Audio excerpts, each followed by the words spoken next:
بر موضوع صحبت ما همطور که میدونید جزء رابطه مدرنیت و زبان و از زبان فارسی در این میان. یکی از وجوه کاری که مرحوم مصاحب میکرد این بود که خب برای تعریف یک دایرةالمعارف که یک دایرةالمعارف عمومی که شامل مقالاتی است در همه زمینه‌ها، از فیزیک و شیمی گرفته تا علوم طبیعی تا ادبیات و علوم انسانی، شرح احوال آدم‌ها، هنرپیشه‌های سینما، تئاتر، سینما، هنر، در همه زمینه‌ها دیگه. و خب ما با فقر زبانی بسیار بزرگی روبرو بودیم در این زمینه ترمینولوژی و اصطلاحات لازم برای کار دایرةالمعارف نویسی، و این مرد همت این رو داشت و علم این رو داشت و جرأت این رو داشت که پیشاهنگی بکنه در این زمینه و به مقدار زیادی لغت بسازه و با حتی گروهی تشکیل داده بود که خودش نامش رو گفت دارالزرق و گروه از دانشمندان و زباندانان رو جمع کرده بود و اینها به هم لغت می ساختن برای این کار دایرةالمعارف که از اون یه بخشش به اسم فرهنگ اصطلاحات جغرافیایی جداگانه چاپ شد که مجموعه بسیار درخشانی و سودمندی و در زمینه اصطلاحات جغرافیایی بود و همچنین خاصه تو همه زمینه‌های دیگه از فیزیک و شیمی گرفته تا مثلا حوزه علوم انسانی این کار واژه‌سازی رو انجام داده برای که بتونن مقالات دایرةالمعارف مثلا کلمبیا رو ترجمه یا منابع دیگه رو به فارسی ترجمه کنن. من متوجه بشم که خلأ بسیاری هست، حالا بسیاری واژه‌ها معادل فارسی هنوز براشون گذاشته نشده یا اونهایی که گذاشته شده نقص‌های بسیار دارن یا مثلا مشتق ازشون نمیشه ساخت یا دقت کافی ندارن و همچنین به حال اون مجموعه هنوز خیلی محدوده برای نیاز زبان فارسی برای اینکه بتونه اندیشه‌های مدرن رو در حوزه علمی، حوزه علوم انسانی منتقل بکنه. برخورد من در طول چندین سالیان دراز با این مسئله ترمینولوژی و اصطلاحات ذهن من متوجه جنبه‌های بسیار تئوریک مسئله کرد. اینکه خب من دارم میرم دنبال زبان مثلا انگلیسی تقلید میکنم، نمیدونم یا ازش مایه میگیرم برای اینکه زبان خودم رو تقویت بکنم و یا دستمایه‌ای از اصطلاحات و لغات ضروری برای حوزه علوم انسانی فراهم کنم. اما خب اونجا چه اتفاقی افتاده که اینها تونستن که این مجموعه رو فراهم کنن؟ و به خصوص چیزی که توجه من جلب کرد این که چرا این مجموعه اصطلاحات مثلا این همه از مایه لاتینی و یونانیه و مثلا از مایه‌های بومی انگلیسی، مایه‌های ژرمنی که انگلو ساکسون و اینا خیلی کم میشه پیدا کرد. و بعد درسته تو زبان فرانسه هم همینطور از زبان لاتینی معمولی، یعنی ریشه لاتینی معمولی فرانسه این کارو نمی‌کنن، برمیگردن مثلا به ریشه‌های اصلی لاتینی یونانی ترکیب میکنن، با پیشوندها و پسوندهای یونانی کار میکنن یا لاتینی کار میکنن و این و به این ترتیب در واقع یک حوزه زبانی توسعه یافته‌ای به وجود آوردن که خیلی به سرعت خودش میتونه تکثیر کنه، خیلی به سرعت میتونه پاسخ بده به نیازهای تازه‌اش. اینو خب همه شما که حداقل دو زبانه هستید و در حوزه‌های علمی و فنی کار میکنید خیلی خوب میبینید که مثلا به چه سرعتی فرض کنید هم در عرض همین 20 سال اخیر کامپیوتر ساینس آمده و نمیدونم انواع مثلا علم مثلا ژنتیک و غیره و غیره پیشرفت‌های عظیم بسیار سریعی کردن. خب اینا احتیاج به مایه زبانی دارن، احتیاج به اسم دارن که بنامن یه چیزی رو، احتیاج به صفت دارن برای اون چیزی که نامیده شده، احتیاج به قید دارن برای اینکه تو جمله بتونن ازش، احتیاج به فعل دارن. خب اینا چی کار میکنن و چرا به این سرعت میتونن که این کارا رو بکنن؟ و همین که خب بخوایم برگردونید به یه زبانی مثل فارسی یا مثل عربی یا مثل ترکی این کار به این سرعت و به این سهولت به هیچ وجه امکان نداره، حتی بسیاری جاها اصلا امکان نداره. خب پس اینجا یه اتفاقی افتاده که ما این اتفاق رو باید بفهمیم. من کوششم رو گذاشتم چند سالی کار کردم روی این جنبه کار و بعد این کتاب زبان باز رو نوشتم و همچنین خب تو مقدمه فرهنگ علوم انسانی که 50 صفحه است باز من مسائل رو اونجا طرح کردم و تو این کتاب زبان باز من رفتم به سراغ این داستان که زبان‌های مدرن چگونه زبان‌های مدرن شدن و عالم مدرن علاوه بر همه وجوه زندگی مدرنش و همه دستاوردهای شگرفش در علم و تکنولوژی و انقلاب علمی و انقلاب صنعتی و شکل زندگی مدرنی که ما توش داریم زندگی میکنیم، همه ابزار و آلات و اسباب و همه ساختار زندگانی اجتماعی شهری و غیره که مال این دوران زندگانی مدرنه، خب این یه بستر زبانی میخواد. این بستر زبانی چگونه فراهم شده و یه زبانی مثل انگلیسی چگونه تونسته قدرتمندترین، خب زبانی که تا 5 قرن پیش جو زبان بومی محلی خیلی کم توسعه، خیلی شاید میشه ابتدایی بود و آنچه هم که مثلا اونجا از باب فرهنگ و نوشتار بود بیشتر مثلا به زبان لاتینی بود و به زبان کلیسا بود ولی از یه زمانی این زبان انگلیسی از قرن 16 هم یه دفعه به صورت انفجاری شروع میکنه به رشد کردن. بنابراین برای اینکه بفهمیم ما اصل مسئله چیه، صرف نظر از اینکه این لغت چیکار میتونه بکنه، اون لغت چیکار میتونه بکنه، از مایه‌های زبان فارسی رو چجوری میتونیم زنده کنیم، چجوری میتونیم مشتق بسازیم از آنچه که هست، چجوری میتونیم ترکیب بسازیم و غیره، که خب این بخش ضروری کاره، ولی یه بخش مهم اساسی ترش هم همین است که اصلا ما بفهمیم که چه اتفاقی افتاده که ما ناگزیریم که این کارها رو بکنیم. مثلا چرا ما دنبال زبان هندی و چینی نمیریم، از اونها الگو نمیگیریم؟ چرا از انگلیسی و فرانسه الگو میگیریم؟ برای اینکه اینها زبانهای مادر مدرنیته هستن. ولی این مطالعه‌ای که من کردم در این زمینه و عنوانش رو گذاشتم زبان باز، خب زبان باز یه چیزی به مقابلش زبان بسته رو به خاطر میاره. زبان باز زبانی است که بر حسب تعریف میتونه دائم خودش رو توسعه بده، میتونه سرمایه زبانی خودش رو افزایش بده و همراه با شتاب علم و پیشرفت علم و تکنولوژی و همه وجوه زندگی مدرن زبان هم توسعه پیدا میکنه. و زبان بسته زبانی است که خیلی کند توسعه پیدا میکنه یا اساسا توسعه پیدا نمیکنه و یا در مقابل توسعه مقاومت نشون میده. و اینجاست که اون چیزی که اسمش رو گذاشتیم جهان سوم، دنیایی که بهره‌مند از این پیشرفت‌های علم و تکنولوژی نیست و مثلا نسبت به این الگوهای جهانی خودش عقبه، زبان‌هاش هم ناگزیر همین جوریه. یعنی این زبان‌های جهان سومی هستند. اگرچه من اینو نوشتم بعضیا بهشون برمیخوره که مثلا ما بگیم فارسی مثلا یک زبان جهان سومیه. نه، فارسی درسته زبانی است که میراث ادبی خیلی عالی داره و خیلی خود من هم خیلی دوست دارم اون میراث رو و خیلی ازش بهره‌مند شدم و استفاده کردم برای همین کار علمی، برای همین کار واژه‌سازی. خب من از میراث ادبی، از زبان سعدی، از زبان فردوسی، از زبان بیهقی اینا من استفاده کردم، بهره‌مند شدم. ولی به هر حال این قضیه که ما یه جایی زبانمون بسته است و یه جایی از عهده بیان اونچه که توی فضای اون زبان‌ها بیان میشه بر نمیاییم، لازمش این است که ما یه رهیافت دیگری به زبان باید داشته باشیم. اون رهیافت چیه؟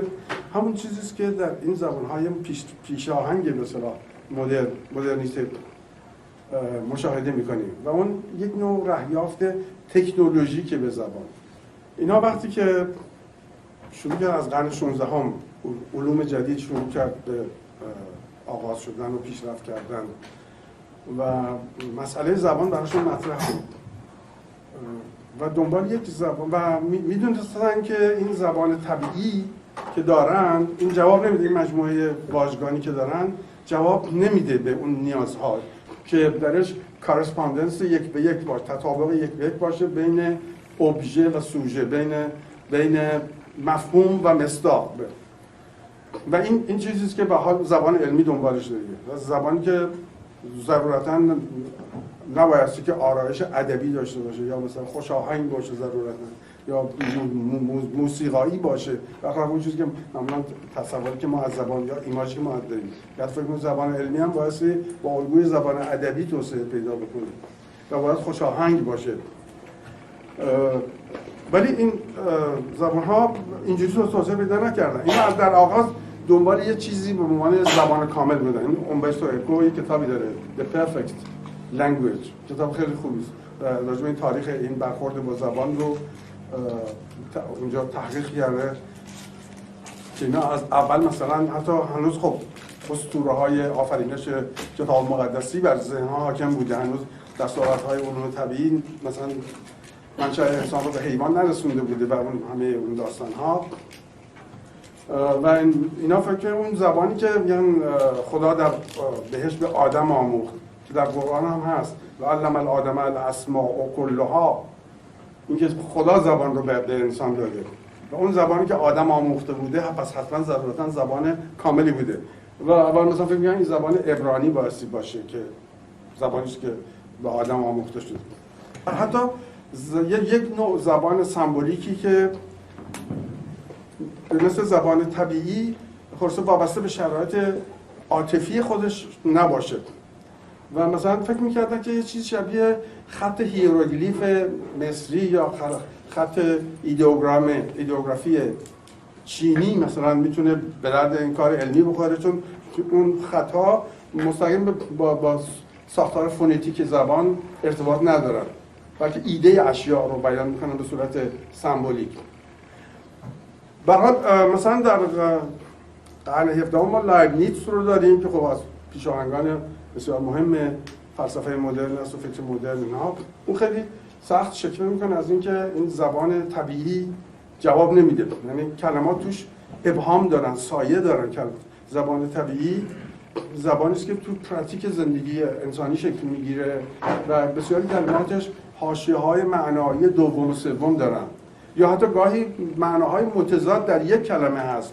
اولا خب دامنه واژگانیش محدوده و مثلا فرض کنید در حوزه مثلا گیاهشناسی و جانورشناسی اینا فقط برای جانورها و گیاهایی که دور و بر خودش میشناسه نام‌هایی داره، نه برای شناخت مثلا تمامی نمودهای زیستی بر روی کره زمین، کاری که پروژه عظیمی که علوم طبیعی از قرن مثلا 19 در پیش گرفتن، اونها رو به زبان طبیعی معمولی انگلیسی فرانسه نمیشه گفت. بعد موانع ساختاری زبان هست. این زبان‌هایی که پیش آمده مثل این زبان‌های هند اروپایی، مثل هم زبان‌های آلمانی، فرانسه، انگلیسی فلان که فارسی، زبان فارسی و زبان‌های ایرانی هم از همین خانواده زبانی هستند. اینا در ساختارهای کهن خودشون خیلی مثلا سینتتیک هستن و کلمات رو به هم میچسبونن، پسوند و پیشوند خیلی دارن و میشه مثلا که تو زبان سانسکریت نگاه کنید خیلی واژه‌های بلند، حتی هنوز آلمانی مثلا این خصوصیت رو داره، ولی مثلا زبان فرانسه این خصوصیت رو نداره، بلکه اینا بهشون میگن زبان‌های تحلیلی، analytical languages و اینا تحلیلی شدن به این معنا که به جای اون ترتیب سازی‌ها به کمک ابزارهای زبانی دیگه مثل حروف اضافه و ربط و اینها یه مفهوم تازه رو میسازه. مثلا فرض کنید در انگلیسی شما مثلا bathroom دارید که به معنی ترکیبیه bathroom، ولی مثلا همین فرانسه میگه سال دو بند با این دوی حرف اضافه بیان میکنه و در نتیجه خود حتی ساختار زبان طبیعی که آنالیتیک شده اجازه نمیده خیلی ترکیباتی ساخته بشه که لازم است برای زبان علمی. زبان فارسی هم از همین مقوله است، یعنی زبان‌های کهن ایرانی، زبان‌های سینتتیک مثل اوستایی، فارسی باستان اینا، زبان‌های سینتتیک تعداد پسوندها و پیشوندهاش اینا خیلی زیاده، ولی زبان‌ها هرچی اومده جلو مثلا آنالیتیک شده زبان فارسی هم مثل همین زبان‌ها. برای اینکه بتونن این مشکل رو حل بکنن خب رفتن سراغ زبان‌های کلاسیک. زبان لاتینی که زبان کلیسا بود و زبان نوشتاری اروپا بود تا قرن 18 هم. حتی نیوتن مثلا به لایبنیتس به لاتینی می‌نوشته، دکارت به لاتینی می‌نوشته. و از این زمان به بعد یارش‌ها شروع کردن به این زبان‌های ورناکولار به صورت به قول من بوم گویشی نوشتن به انگلیسی، فرانسه، آلمانی اینا. و این زبان‌ها رو تا قرن 19 هم بهشون میگفتن والگر تانگز یا لانگ وولگر، زبان‌های عامیانه، عوامانه. فرانسه، انگلیسی، آلمانی، زبان فرهنگی، زبان علمی، زبانی که خلاص شأن واقعی نوشتاری داره رو زبان لاتینی میدونستن. و بعد هم با رنسانس اینا دو مرتبه برگشتن و آشنا شدن با یونان و زبان یونانی و خب زبان با تمام عظمت و شکوهی که فرهنگ یونانی داشت در ذهن اروپایی و مطالعه آثار یونانی رومی در دوره رنسانس بسیار رواج گرفته. با وقت ساختار این زبان ها اومد وسط میدون، یعنی زبان یونانی و زبان لاتینی و زبان های سینتتیک هستند، میتونن بچسبونن سر هم کلمات بلند بسازن و بعد از اونها میشه مثلا مشتق ساخت و به این ترتیب در واقع اینها اومدن از سرمایه زبان‌های کلاسیک اروپایی استفاده کردن، یعنی سرمایه زبان‌های سینتتیک رو آوردن سوار ساختار آنالیتیک زبان بومی خودشون کردن. و اولا که این کار ما می‌خواستم بکنم، مثلا به انگلیسی می‌خواستم بنویسم قرن 16 هم یه اعتراض می‌کردن که آقا اصلا این زبان علمی، زبان عوام، زبان عقب مونده که نمیتونه بیاد بشه زبان علمی و بهش متن علمی نوشت. حتی یک چیزی اصطلاح زبان خوکان مثلا به کار برده بود، عوام الناس که همونطور که گفتم مثلا تا قرن 19 هم حتی مثلا به زبان فرانسه هم میگفتن ناگولیه. به حال اینا برای حل مشکل زبان علمی رفتن سراغ ساختارهای زبانهای لاتینی یونانی و از اینجا شروع شد داستان، از خصوص از اواخر قرن 18 و اوایل قرن 19 و خصوص وقتی که این کشفیات زبانشناسی در حوزه زبانشناسی تاریخی دستاوردهای خیلی بزرگی در قرن 19 داشت و این خانواده زبان‌های هندواروپایی کشف شد و این سرمایه‌های زبانی آمدن در خدمت پیشرفت علم و تکنولوژی در اروپا. و مثلا فرض کنید که یک کلمه‌ای مثل بیولوژی در انگلیسی یا بیولوژی در فرانسه، این ترکیبی از بیوس یونانی به معنای زندگی و از لوگیا به اضافه لوگیا که شده لوژی و یا لاجی مثلا به انگلیسی. اینا مثلا قبلا تئولوژی رو داشتن، تئولوژی به انگلیسی معنای الهیات خود، یعنی یا خداشناسی. خب به قیاس این و به قالب این مثلا بیولوژی و بیولوژی ساخته شد. مثلا اولا مثلا آلمان‌ها ساختن بیولوژی، بعد فرانسوی‌ها اینو گرفتن خب در یک ادپتیشن مثلا آوایی میکنن با زبان خودشون میشه بیولوژی در فرانسه، انگلیس‌ها میگیرن یه ادپتیشن آوایی میکنن با زبان خودشون میشه بیولوژی و بعد خب این مایه زبانی بهشون امکان میده که با این هر کاری میخوان بکنن. مثلا باز پس‌فندها و پیش‌فندها رو میتونن فرض کنید که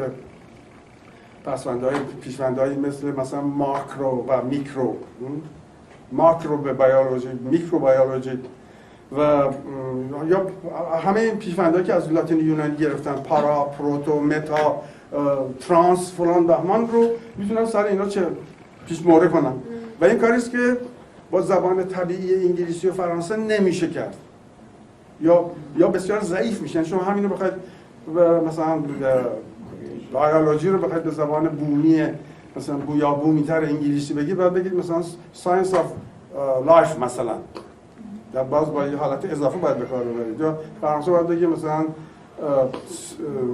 سیانس دو لا وی مثلا، یا سیانس دو ویوان مثلا باید بگید.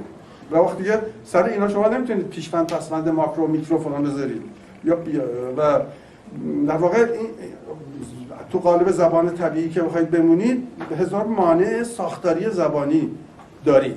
ولی اینا رفتن و یک کار تکنولوژیک دیگه، با این کار تکنولوژیک بسیار کار ساده و آسان شد. مثلا بعد روی پایه مثلا فرض کنید که بیولوژی و بیولوژی مثلا اکولوژی هم ساخته شد. اکولوژی چجوری ساخته شد؟ اینکه اینا اکونومی یا اکونومی رو داشتن که اصل یونانی داره، از آیکونوموس به معنای این هم تو در متون یونانی که به عربی بعد به فارسی ترجمه شده بود میگفتن علم تدبیر منزل یا به معنای تدبیر امور خانه یا تدبیر امور شهر. اینو تو چیزایی به اصطلاح تقسیم بندی‌های ارسطو از علوم هم هست، اکونومی که به علم تدبیر منزل ترجمهش میکردن. این ایکوش که از ایکوس یونانی به معنی خانه است، ایکوشو از سر چیز کندن چسبوندن به لوژی شد ایکولوژی. و بعد این کار که حالا شما بیو رو از سر بیولوژی میتونید بکنید بچسبونید به مثلا بگید بایو سیستم، بگید بایو دایورسیتی، نمیدونم ده ها لغت که همه آشنا هستید میدونید. یا همین کار مثلا با ایکو میکنه، ایکو رو میکنه ایکو فرندلی، دیگه چیزای خیلی عادی پیش پا افتاده دیگه ازش میسازه. تو فارسی ما هم فرض کنید که ما گفتیم معادل مثلا بیولوژی و بیولوژی در فارسی زیست شناسی ساخته. قبلا علم الحیات میگفتن، اینا بنا به عادات زبانی گذشته همه رو به قالب عربی میساختن. ولی ما با زیست این کارهایی رو که اینا با بیو میکنن نمیتونیم بکنیم. همون گیر و گرفتاری‌های یه زبان طبیعی رو داریم. کار تکنولوژیک مکانیکی با زبان سبب شده که بعد این چیزی که آوردن از راه علم اومده سوار ساختار زبان روی زبان آنالیتیک طبیعی سوار شده، بعد اینا خب یواش یواش جذب شدن تو به صورت طبیعی در اومدن بعد از مدتی. مثل همه چیزایی مکانیکی که کار مکانیکی رو بدن آدم میکنه، مثلا سیخ و میخی چیزی تو اعضا میذاره بعد مثلا جزء بدن آدم میشه دیگه. مردم معمولی حتی اهل علم توی حوزه‌های علمی مختلف نمیدونن که اینا یه موقعی آمده و این کار در واقع مدرنیته آمده زبان خودش رو ساخته و بدون اون نمیشده. یعنی این شکل زندگی مدرن ما با تمام دستاوردهای علمی و تکنولوژیک بدون این ساخت زبانی و کار زبانی ممکن نبوده. یه نکته مهم دیگه این است که این چیزهایی که با ما دستگاه ترمینولوژیک علمی ساخته میشه اینها ربطی به هیچ زبان خاصی نداره. همونطور که گفتم مثلا حتی کلمه از یونانی گرفته، فرض کنید که الکتروانسفالوگرافی رو اومده، این الکتروش باز یونانیه، سفالوش هم از کفالوی یونانی به معنای کله است، بعد گرافیش هم باز یونانیه، ولی هیچ یونانی این کلمه رو نمیشناخت، از معنی نداشت تو یونانی باستانی که مثلا الکتروانسفالوگرافی یعنی چی. خب این جهان‌های تازه کشف شده زیر میکروسکوپ اینا همه نام میخوان، صفت میخوان، عشق میخوان، یه چیزی دربارشون حرف زد. ولی همونطور که گفتم اینا چون من اساساً مال زبان خاصی نیستن، برای تابع تکنیک و مکانیک خودشونه. درش مدرنیته یه قلمرو زبانی آزاد درست کرده برای حوزه زبان علم و تکنولوژی و همه مفاهیمی که حالا چه علوم انسانی چه علوم طبیعی، یه قلمرو زبانی آزاد درست کرده که توی اون بتونه موانع زبان طبیعی رو دور بزنه، برخورد نکنه به موانع زبان طبیعی. و در واقع اون چیزی که ما مشاهده می‌کنیم به صورت زبان علمی مثل یه هایوی که صاف میره و به هیچ مانع طبیعی بر نمیخوره. اگر به کوه بر بخوره زیرش تونل میزنه رد میشه، اگر به دره بر بخوره روش پل میزنه میره، اگر به جنگل بر بخوره میشکافتش از وسطش رد میشه. شما در هایوی یا اتوبان هیچ وقت به هیچ مانع طبیعی بر نمیخورید. و در واقع زبان علمی، این زبان تکنیکال، یک همچین زمینه ای ایجاد کرده که اون موانع طبیعی زبان طبیعی رو میخواد دور بزنه یا از بالای سرشون رد بشه. ترمینولوژیک در واقع ارتباطی میان توی بستر زبان‌های طبیعی و توشون قرار میگیرن و بعد این زبان‌ها رو با خودشون سازگار میکنن و بعد این زبان‌ها توانا میشن که راجع به چیزهای حرف بزنن که قبلا نمیتونستن حرف بزنن. همین دلیل مثلا این برای اینکه حساب اینا رو از لغات زبان طبیعی جدا بکنن، این فرهنگ وبستر اینترنشنال اتیمولوژی و اصطلاح ریشه شناسی این لغات رو میدن دیگه، توی فرهنگ‌های بزرگ ریشه شناسی هم میدن و در مقابل این جور کلمات می‌نویسه SIV یعنی Scientific International Vocabulary. از جلوی آسپرین مثلا شما نگاه کنید نوشته SIV یعنی به هیچ زبانی خاصی ارتباط نداره. بعد میره میگه که این از چیه، مثلا آسپرین مثلا از آسوپیره لاتینیه به معنای به خواب رفتن و فلان و بهمان، با پسوند این مثلا از آلمانی گرفتن سرهم کردن شده اسم این دارویی که مثلا آرام بخشه یا مثلا به خواب میبره. اینا مال یه زبان بین‌المللی علم شناخته میشه که هر زبانی میتونه اینا رو بگیره به کار بره. اونجا در کاربردش یک ادپتیشن آوایی و گرامری میشه. هم که آواییشو گفتم، مثلا فرض کنید شما در فرانسه میگید بیولوژیک، در یعنی پسوند ای که فرانسه میچسبه بهش وقتی میخواد صفت بسازه، در انگلیسی میگید بیولوژیکال، مثلا اون علامت صفت ساز انگلیسی میاد بشه، یا قیدش میشه بیولوژیکالی در مثلا انگلیسی، در فرانسه میشه بیولوژیکمان، یا بعد در آلمانی مثلا میشه بیولوژیش، در هم صفتش و هم قیدش میشه بیولوژیش مثلا. و بعد وقتی ازش فعل میخواد بسازه، شما باید مثلا از موانع زبان طبیعی دیگه، مثلا انگلیسی شما واتر دارین که هم فعل هم اسمه، تو واتر به معنی آب دادن، ولی تو فرانسه او فعل نداره، باید با فعل کمکی بسازه، مثل فارسی که آب با فعل آب دادن مثلا بده. شما نمیتونید بگید آبیدن، اهل زبان قبول نمیکنه شما بگید آبیدن، اگه خوابیدن میگید ولی آبیدن حق ندارید بگید. اینا بله این احکام جبارانه زبان طبیعیه. اما در زبان‌هایی که در توی این بستر انقلاب صنعتی و علمی نبودند، مثل زبان فارسی، مثل زبان ترکی، مثل زبان عربی، و همچنان مقیدن به ساختار زبان طبیعی خودشون، کار دشوار میشه. تو این زمینه مثلا ترک‌ها به جهت اینکه خطشون رو عوض کردن و در این حال این ایده که ما اروپایی هستیم درشون خیلی تقویت شد از زمان آتاتورک، اونا خیلی راحت قبول میکنن و میپذیرن، چون نوشتنش هم براشون آسونه. ولی برای ما یکی از مشکلاتش اینه که اینا چجوری بنویسیم با خط فارسی که مثلا علامت‌های چیز نداره، صوتی مثلا مثبت‌های کوتاه توش مثلا نوشته نمیشه، یا مشکلات خاص خط ما نمیشه، یا عربی مثلا هم گرفتاری رو داره. این زبان‌ها یه جوری کم و بیش بلا تکلیفن در مقابل این مسئله، و یک علتش هم همین است که به درستی اصل قضیه فهمیده نشده که آقا اینا مال هیچ زبان خاصی نیستن، اینا فرآورده‌های علم و تکنولوژی مدرن و هر زبانی حق داره اینا رو بگیره برای خودش و بیاره توی ساختار خودش و ساختار خودش رو هم در اینا با اینها سازگار بکنه. مثلا فرهنگستان زبان در ایران انگیزه اصلیشون این است که زبان فارسی رو از عناصر خارجی پاک کنن، زبان رو پیراسته نگه دارن، نذارن کلمات بیگانه درش نفوذ بکنه، بنابراین بشنن لغت سازی کنن.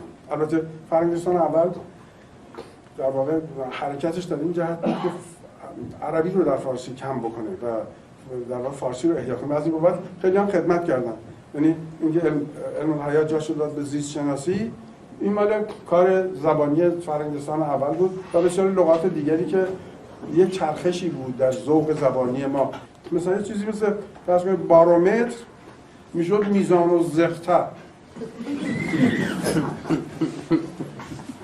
و بعداً مثلا فشار سنج اومد جاشو گرفت.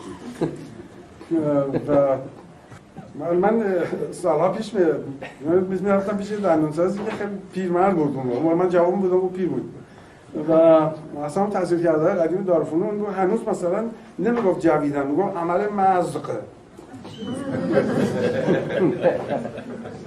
خب علم به زبان عربی وارد فضای فرهنگ دنیای اسلامی شد دیگه، و فارسی هم حتی اونچه که به فارسی می‌نوشتن رفته بیشتر و بیشتر خودش رو متعهد کرد به جذب از عربی، یعنی ناسیونالیسم ایرانی که از مشروطه آمد و دوره رضاشاه اوج گرفت و از دلش فرهنگستان زبانی بیرون آمد که می‌خواست که زبان رو پیراسته بکنه، این خدمت رو کرد که زبان فارسی رو برگردون تا حد زیادی روی پایه خودش، که این زبان این استعداد رو داره که از مایه‌های خودش بسازه، یا حتی مایه‌های عربی رو هم در فارسی میشه با قاعده فارسی به کار برد، در به ترکیبی مثل سحرخیز، به ترکیب خیلی قشنگی و خیلی خوبه از یه ماده عربی و یه ریشه فعل فارسی، من این کارو میشه کرد به جای اینکه ما همه رو در ساختمان زبان عربی به کار ببریم. و این شما نگاه کنید از قرن مثلا ششم و هفتم به این طرف یک کلمه عربی که می اومده با خودش قبیله‌ای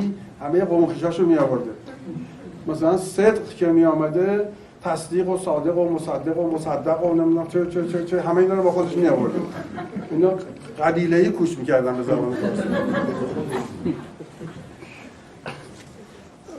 و دیگه اصلا همین سبب شده بود که دیگه فراموش بشه اصلا زبان فارسی خودش میتونه از مثلا میتونه ازش مشتق بسازه، ازش میتونه ترکیب بشه تو حوزه زبان نثر، زبان علمی. و بعد هم خب نثر فارسی هم نثر متکلفی بود دیگه که در واقع عرصه‌ای بود که نویسنده میخواست نشون بده که چقدر باسواده، چقدر خلاصه میتونه قرابرا بنویسه. ولی تو دنیای مدرن که آمده با ژورنالیسم، روزنامه نویسی، با نیاز به زبان علمی دانشگاهی برای زدن حرفای مدرن، یکی از لوازمش این بود که اون زبان قرابرای مغلق مثلا عالمانه دانشمندانه سنتی جای خودشو به زبان ساده‌تر و نزدیکتر به زبان مردم بده. و اون وقت خب یکی از اتفاقات مهم توی زبان‌های مدرن و کاری که مثلا مدرنیته کرده با زبان این است که زبان‌های طبیعی گفتاری رو آورده تبدیل به نوشتار کرده. مثلا زبان انگلیسی تا قرن 16 هم زبان نوشتاری میراث نوشتاری قابلی نداره، یا فرانسه. ولی بعد وقتی که شده زبان شروع کردن چیزهای مدرن رو بهش نوشتن، رفته این زبان توانا شده که شده زبان انگلیسی که میشناسیم که امروز زبان جهانگیره. و این برداشتن شکاف و فاصله بین زبان گفتاری و زبان نوشتاری یکی از حادثه‌های مهم زبان مدرن، از جمله پیدایش ادبیات، داستان نویسی، نمایشنامه نویسی، اینا که باید به زبان گفتاری باشه، زبان گفتاری رو آورد توی بستر زبان مدرن. گو الله پاک نام یاد، سلام و درود و درحبات خدمت دوستان و بحرزورونکان ای دیوان. البته مو زبان شناس نه ها، تحصیلات زبان هم نیست، بله همیشه علاقمند بودم به زبان، مخصوصا به زبان بلوچی و زبان شناسی. شما وقت جایگاه زبان بلوچی زانید کجاییم؟ بلوچی یکیش قدیمی ترین و کهنک ترین زبانهای زنده دنیای. زبان زنده به معنی که زبانی که گویشوری هست، زبانی که استفاده بی هم در نویسک، هم در شعر، هم در ادبیات. پس بلوچی یک زبان زنده، بله جز زبانانی که کم کم گلاشه ضعیفتر و کمزورتر و نزورتری بی. زبان بلوچی یکیش قدیمی ترین زبانهای ایرانند. هنچو گوشگی بید که جز زبانهای شمال غرب ایرانند و جز خانواده زبانهای هندو ایرانیان یا هندو ایرانی و هندو اروپایی هند. تقریبا در حدود شاید 20 میلیون نفر گویشوری هست. 20 میلیون نفر تقریبا هستند مردمانی که به هر حال یا زبان بلوچی زبان اولشن یا به هر حال زبان دومشه. و چیزی که من لوٹا الان در مورد یکم که بحث بکنم در مورد دو مشکل اساسی این که زبان بلوچی هستن. یکی رسم الخط، یعنی بلوچی دا به نویسگ و به اصطلاح الفبای استفاده کنگ. یکی هم لهجه ها و گویش ها و شاخه های مختلف زبان بلوچی هست. نو پیشی به حل کردن این مشکل ماشمار چند راهکار هست. اولین راهکار و مهمترین راهکار ایشی هست که ما شما یک فرهنگستان به اصطلاح یک مرکزی توهین که کار ایشی بی که لغات بلوچی حالا نوکین و قدیمی لغات گالان در بگیجی آیان طبقه بندی بکن. حالا ای فرهنگستان چه افراد تشکیل بوده؟ کسانی که زبان شناس ہیں، یعنی تحصیلاتش در رشته زبان شناسی ہیں یا دکترای ادبیات ہیں، حالا ادبیات بلوچی یا فارسی، یا شاعران و ادیبانی که در زمینه بلوچیش کار کرده و ایشان باید یک گروه تشکیل بده به خاطرش که یک کار تخصصی و فنی و ایشان باید کلمات جدیده استاندارد سازی بکنه. ما شما زانین که رسم الخطای مختلف هست، فارسی هستن، انگلیسی هستن. ایشی باید یا همه رسم الخط عربی، ایشی باید مشخص بی دقیقا ما کجای رسم الخط استفاده بکنین که به اصطلاح گشترین مطابقت و نزدیکی گو زبان بلوچی بید، یا ایشه که به نفع مردم بید. همچنین ایشین که شما زانه بعضی لهجه بلوچی و گویش بلوچی در منطقه ما شما هستند که حتی به فاصله 1 کیلومتر ما شما را تفاوت لهجه و گویش هست. بعد ایشی که این زبان شناسان و این ادیبان و این شاعران که به اصطلاح جزء فرهنگستان هستند باید یک استاندارد این زبانی، یک استاندارد این گویشی به زبان بلوچی انتخاب بکنند و ایشه معرفی بکنند. یک گویش ترکیبی، یعنی یک لهجه ترکیبیش تمام لهجه بلوچی که گشترین تطابق و زبان بلوچی بید، و همینطور یک رسم الخط استانداردی به زبان بلوچی باید ای فرهنگستان و ای جمع و ای شورا باید تعیین بکن و ای رسم الخط و ای گویش استاندارد که بعدش که تصویب بود در این مجمع یا در این شورا یا در این فرهنگستان برای استفاده عموم معرفی بی تبلیغ بی و مردم را تشویق بکنن که چی رسم الخط و این گویش استاندارد بلوچی حداقل در اشعار وات، در مکالمات وات، در پیام های وات، حالا چه در فضای مجازی و چه در فضای غیر مجازی استفاده بکنن که رو پر روی زبان به هر حال زنده تر بی و پیشرفت بکند انشالله. خیلی ممنون که منی گپانش اشکرد. خدا نگهدار. عنوانش آسیب شناسی زبان بلوچی هست. به نظر من یک مورد از مواردی که باعث میشه زبان بلوچی دچار آسیب بشه تجدد خواهی و نوگرایی افراطی هستش.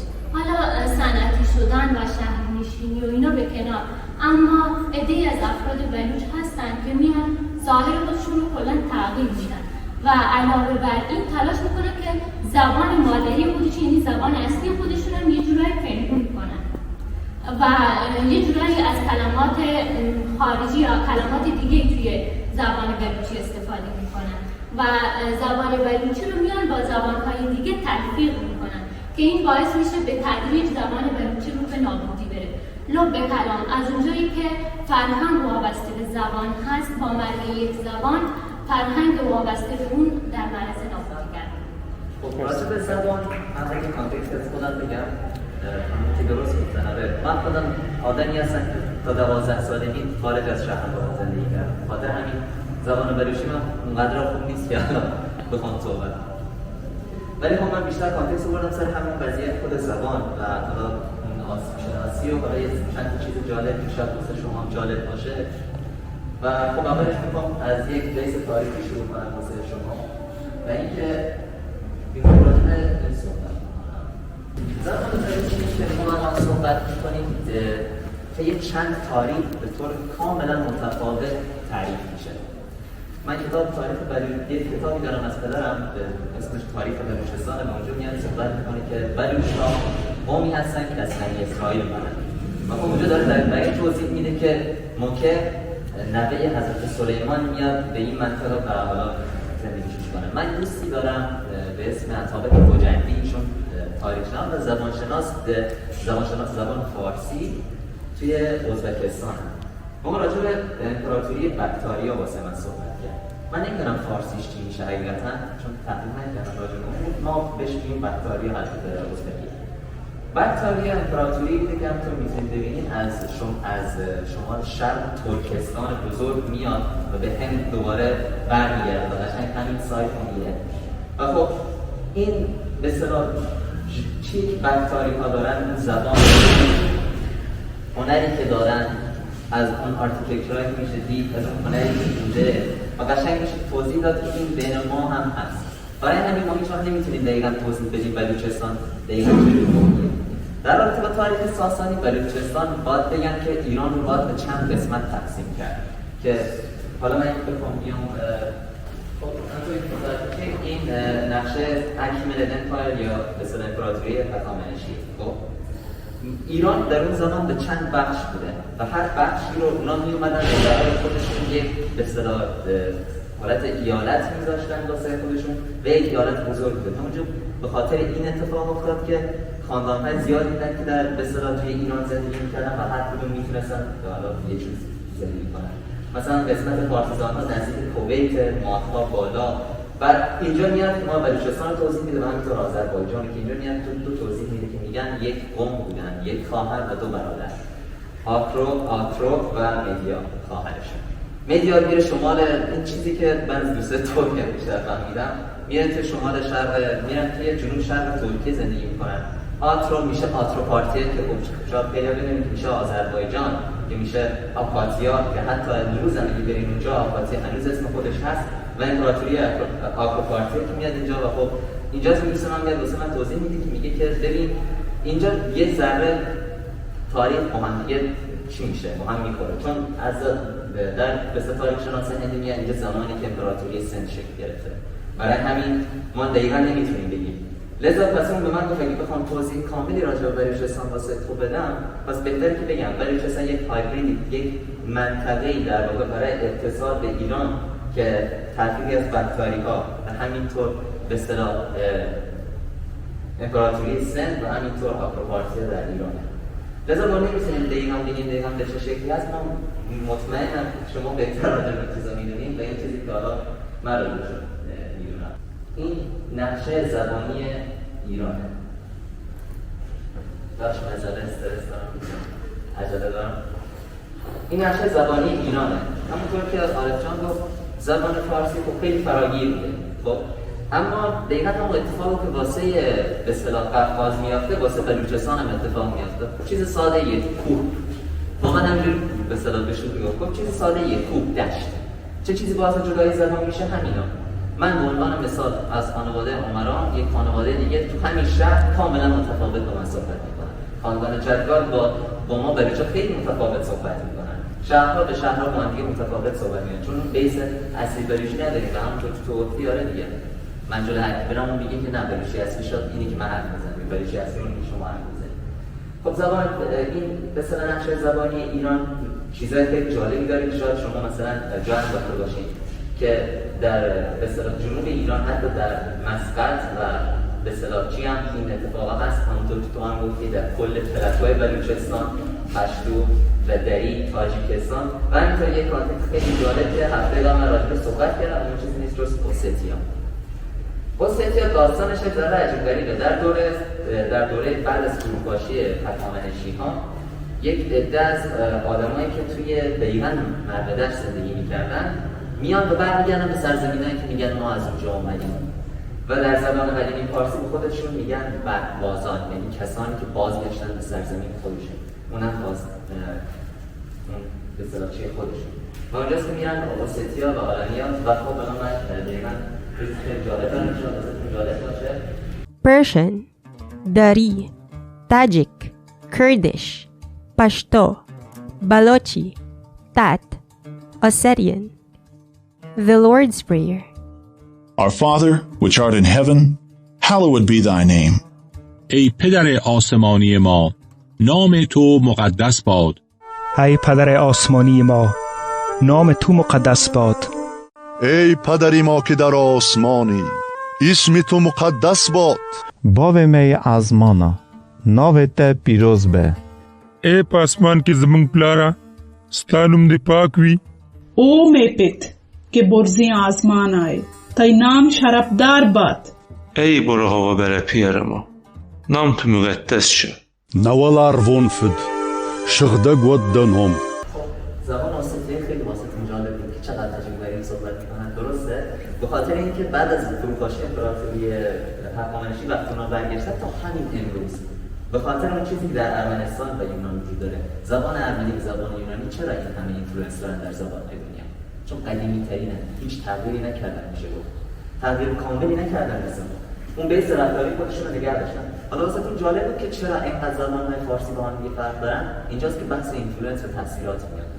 ببینید من دوباره همین نقشه رو میارم.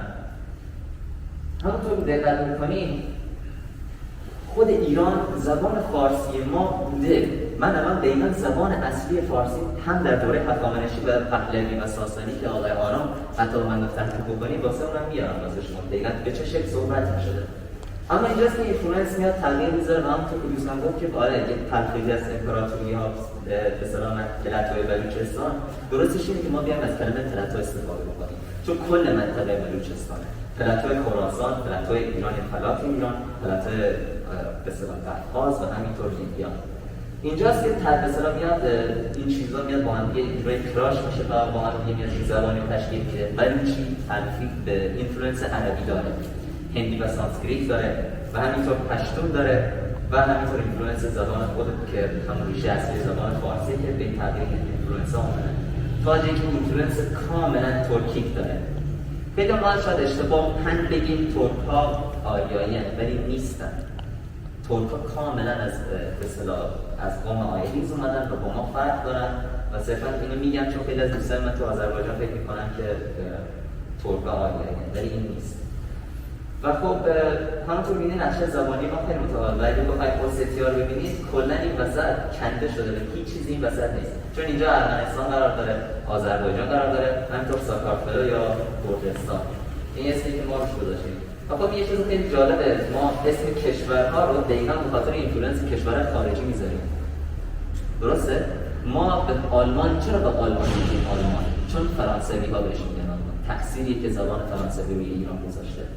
و خیلی از کشورهای دیگه چرا ما به گرجستان میگیم گرجستان در صورتی که خود گرجستان هم به خودش نمیگه گرجستان. شما میتونید برید تو گوگل سرچ بکنید حتی کلمه انگلیسیشو جورجیا نمیاد چون این چیزی که اونا واسش گذاشتن چون اونا بر این باور بودن سنت جورج رفته به اصطلاح توی اونجا در واقع اونجا فتح کرده و اسم خودش رو گذاشته این سرزمین در صورتی نیست اسم واقعی ساکارپلو و خودش چند بخش اوستیا و ابخازی است که همین سال 2008 متاسفانه جنگ داخلی اتفاق افتاد و ابخازی خودش رو کاملا اتحادیه سوجن انتخاب کرد و جدا شده است مثل که در واقع از ساکارپلو. و حالا میخوام که زبان هخامنشی رو واسه شما نشون بدم. همینطور کتیبه کوروش رو دقیقا زبان هخامنشی واسه شما میکنن و بعدش من میرم بیس زبانی که واقعا اینجا شکل گرفت و برای اولین بار در کل تاریخ ایران میشه گفت در سرتاسر ایران خط و رسم به اصطلاح آسوریایی در واقع آشوری میاد در انتخاب میشه. The Old Persian language. Arya. Numbers. Aywa. Dua. Shi. Chahar. Pancha. Shash. Hafta. Ashta. Nawa. Datha. Vocabulary. Auramazda. Aspa. Kama. Daiwa. Draya. Dasta. Baji. Bratar. Bhumi. Martya. Maha. Wahara. Stuna. Shiata. Arta. Druj. Spadha. Sample text. Adam Daryavush. Khshayatya. Wazirka. Khshayatya. Khshayatyanam. Khshayatya.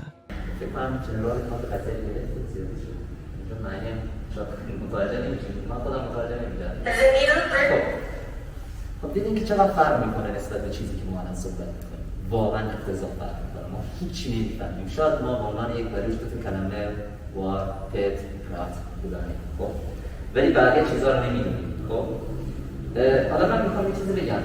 این در دوره ساسانی اومده این زبانی که الان میخوام بگم و میشه گفت فراگیر شد در اون دوره به غیر از تاجیکستان چون سامانی ها اونو کاملا انتخاب کردن در تحت امپراتوری سامانی ها باشن و تو همین امروز هم اگه برید تاجیکستان دوشنبه اونجا متوجه میشید که یه استاشو خیلی بزرگ از سامان هست که میاد در واقع میاد خود از اون امپراتوری شکل گرفته اونا خودشون جدا ساسانی ها نمیدونن. اینجاست که تاجیکستان یه جورایی میشه گفت اون اصالت خودش یک ذره از ما کشید بیرون. چرا؟ چون اونا در این باور بودن که آره ما فارس هستیم، آریایی هستیم ولی ما آریای ایران نیستیم، ما آریای ایرانان، مال خراسان با خیلی فرق داره. خب من بعد از این میخوام یه ذره بیشتر توضیح بدم که چرا ما الان داریم بیشتر کلماتمون عربیه و خودمون میدونیم چرا، چون به خاطر اسلامه. ولی در واقع خب چیزا هست که اون اینفلوئنس که گفتن تحت زبان‌ها بزرگترین اینفلوئنس که زبان ما داشته دقیقاً در لیس همین زبان اتفاق میفته. این اینفلوئنس عربی در زبان خسرو پرویز که وارد ایران میشه از اینجا شکل گرفته و بر اساس این زبان بوده. The Middle Persian language. اوسوانی پارسیک. Numbers. 1 2 3 4 5 6 7 8 9 10. Greetings and phrases.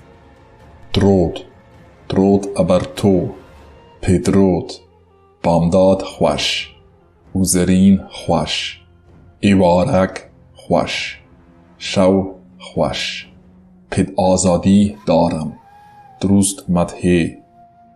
Vocabulary. پدر، مادر، برادر، خواهر، پسر، دختر، سر، رای، چشم، دست. همونطور که آره دیگه فارسی میانه است پهلوی. ولی اسکریپت نه در زبان پهلوی همینطور ساسانی خب از اسکریپت چی استفاده میکنن؟ آشوری استفاده میکنن. چون حقیقتا اون بهترین گزینه بود. چون بعد از اون ارمنی بود، ولی متاسفانه در دوره هخامنشی ما با ارامنه خوب بودیم و خیلی واقعا خوب بودیم، ولی بعد از دوره ساسانی ما بخشندار با هم خوبیدیم هم دیگه. ولی مشکل دقیقا از اینجا شروع شد که در واقع امپراتوری یونان اومد با ارمنستان به اصطلاح چی بکنه و همینطور بعد از فروپاشی اون بیزانس اومد. و در واقع یه چیزی هست من نمیخواستم اینو بگم، ولی یه جورایی که بیزانس نبود چون ما مسلمون هم نبودیم، چون در واقع بیزانس اومد با ساسانی اینقدر جنگید که ساسانی هیچ توانی نداشت و در دوره خسرو پرویز وقتی مسلمان اومدن ایران کامل افتاد و خیلی جالبه بدونید برای ارتباطه. خب ما زبان رو فقط در قالب اینکه من با شما صحبت میکنم به زبان فارسی هست، انگلیسی هست که دیگر زبان‌ها هست استفاده نمی‌کنم، بلکه وقتی شما میخواید به یک چیز جدید میخواید یادش بگیرید باید زبان یادگیری اون چیز رو یاد داشته باشید و این زبان اینجا هم استفاده میشه. پس زبان فقط مختص به اون ارتباطی که ما از طریق کلامی داریم نیست. و بعد از این برمیگردیم به زبان بلوچی. شما اصلا راجع به زبان فارسی صحبت کردید که آقای عمر رو گفتن. زبان بلوچی هم از همون فارسی باستان اومده گرفته شده و الان رسیده. ما برای هر زبان یک زبان مادر داریم و زبان مادر اینجا فارسیه که از همون زبان بلوچی پدیدار شده. حالا چون که تاریخچه زبان بلوچی اکثرا میدونیم که زبان بلوچی به گویش‌های متفاوتی وجود داره، مثل رخشانی یا بقیه گویش‌هایی که داریم جنوبی و شمالی، و اما لهجه‌ها هر گویش لهجه‌ای متفاوت داره. حالا تفاوت گویش و لهجه چیه؟ من با شما صحبت میکنم، زبانی که من صحبت میکنم خب این گویش منه، اما وقتی که من تاکید من روی تلفظهای من متفاوت بشه اونجا لهجه به وجود میاد و این رو توی همه زبان‌ها داریم. توی جلسه قبلش صحبتش رو که زبان بلوچی از این لحاظ خیلی گیج کننده است و باعث میشه که نتونن مردم صحبت بکنن و دوری هم بکنن ازش. اما این رو ما توی همه زبان‌ها داریم و یک چیز خیلی عادیه. اگر که مستثناتی داشته باشیم می‌بینیم توی همه زبان‌ها هست. حالا من صحبت می‌کنم در رابطه با اینکه من رفتم، من اومدم، من شنیدم. خب توی سرحد متفاوته، توی زبان من متفاوته، اما توی بلوچی ما داریم اول شخص ایوکی پجارکارگان، شناسه اول شخص مفرد. من میگم من یه چیزی رو شنیدم، من عشقتون. این اون آخرش خب اینا به سه حالت هستش که توی این شناسه ها استفاده میشه. اون الف و نون قلمه، فقط الف که آلکولوژا نداره، قلمه قلمه که این شناسه ها رو ما اینجا استفاده میکنیم و این چیز خیلی عادیه که توی یادگیری زبان هست. در واقع این که ما میگیم این زبان خیلی یادگیریش سخته، خودمون مشخص میکنیم این رو. ما توی استانیم، این کلا توی بلوچستان، راجع به بلوچستان اون منطقه سیاسیش اومدن بررسی کردن، کتاب‌های بیش از 60 جلد به وجود اومده و میخونن اینا، اما در رابطه با زبانش زبان شناسان نیومدن چیزی رو ننوشتن و در کل ما این رو داریم. وقتی یک شخص به عنوان یک زبان شناس، همین الان من بگم یک زبان شناسم و یک سری صحبت‌ها راجع به زبان بلوچی بکنم، شما میپذیرید. چرا؟ چون که من میگم من تنها زبان شناس این استانم و این صحبت‌های من شما رد منفی به اونها نمیزنید. و اینجا هم به همین شکله. خب اگر کسی که یک ذره علم از زبان بلوچی داره و بیاد مثلا خلافمون رو درستش رو ندونه و بیاد بگه این تعیین میشه به همین و ما هم راحت اون رو میپذیریم که از همین طریق هستش که ما برای یادگیری زبان بلوچی واسه همون یه قول درست کردیم توی ذهنمون که واقعا سخت هستش، لغات زیادی داره. اینکه شما جلسه قبل گفتین که به عنوان مثال ما میگیم خونه، کت، لوگ، اتاق یا همه اینها هستن. خب ما توی زبان انگلیسی هم همین لغات رو داریم. یک لغت داریم که هزاران معنی داره و اینجا هم به همین صورت استفاده میشه. زبان بلوچی الان آقای عمری چیزی رو پخش کرده گفتن که این زبان بلوچیه. آیا اونجا نوشته بود که این زبان بلوچی سرحدی جنوبی؟ خیر، ننوشته. و زبان بلوچی استاندارد هست. پس اینجا ما زبان بلوچی استاندارد رو داریم خلاف بقیه صحبتایی که شده. ولی الان کشورهایی که دارن زبان فارسی واسه خودشون انتخاب کردن مثل تاجیکستان، خب درصد خیلی چیزا دقیقاً مثلا کلمه بلوچی که شما گفتید الان شما مثلا شاید هیچ وقت بیسقون رو در نظر نگیرید، شما میگین که نه این اشتباهه، این اینه، درسته؟ الان حتی اونا همین مشکل دارن.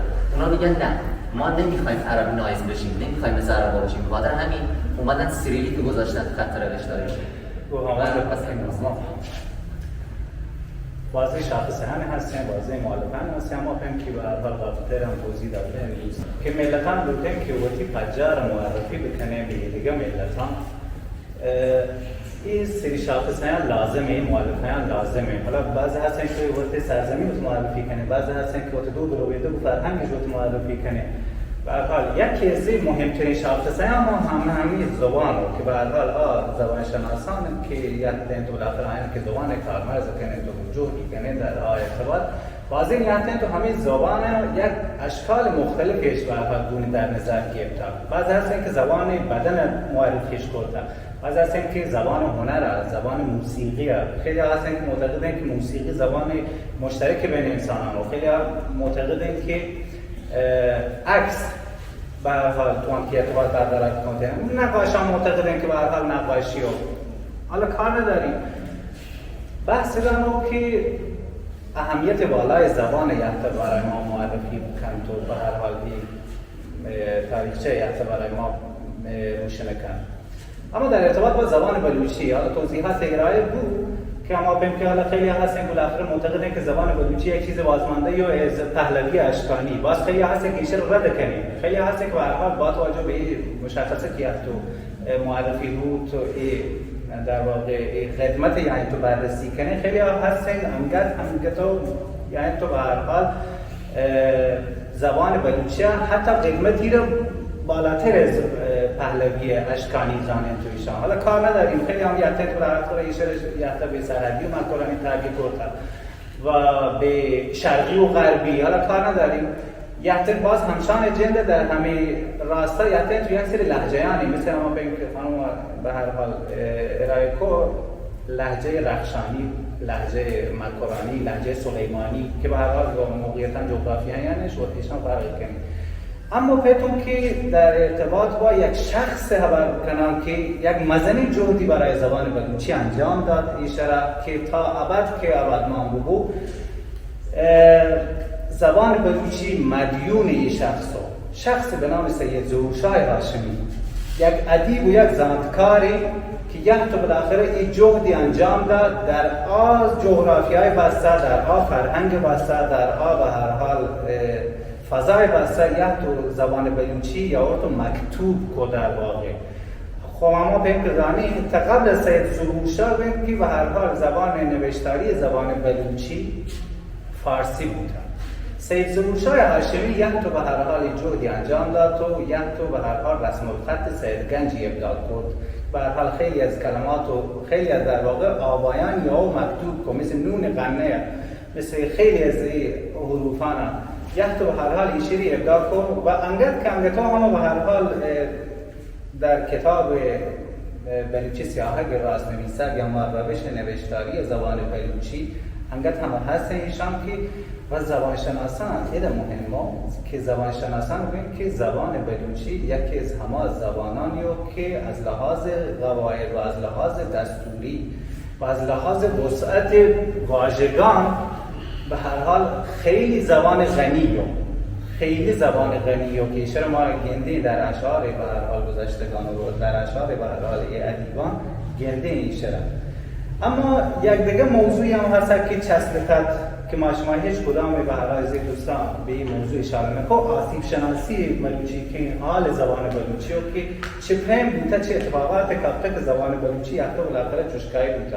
حالا کار نداریم ما پیم که شما فرمایش کو که ما بلوٹی که زبان بلوچی جنده زبان بلوچی اصیله ما بلوٹی که خبر بکنی واقعا حالا شاید برای ما سخت بود برای ما که به هر حال پدماتان ما چشکایی آور کرده برای ما که به هر حال در فرهنگ و محاوره و ادبیات روزمره و یعنی چشکایی آور کنیم شاید برای ما سخت بود اما همشیه دارگ همشیه هم جغد لوٹه همشیه دارگ الان یک آسیبی که توهینی که آدم هست و جامعه ما چاگرد و حالیت و بودی دست و پنجه نرم کن ایشیو که از خانوادهان به هر حال ایشی رفته الان در واقع یک علامه پیم که برای خیلی هسته که دلائل مختلفی داریم که به هر حال جوامع و شاگرد که به هر حال لوٹه که از فضای سنتی به فضای مدرنیته به هر حال بیت و بدل بگو یک دوران گذاری رو به هر حال طی کند. خود در این دوران گذار یک سری اتفاقاتی که به فرهنگ تحت تاثیر قرار گیره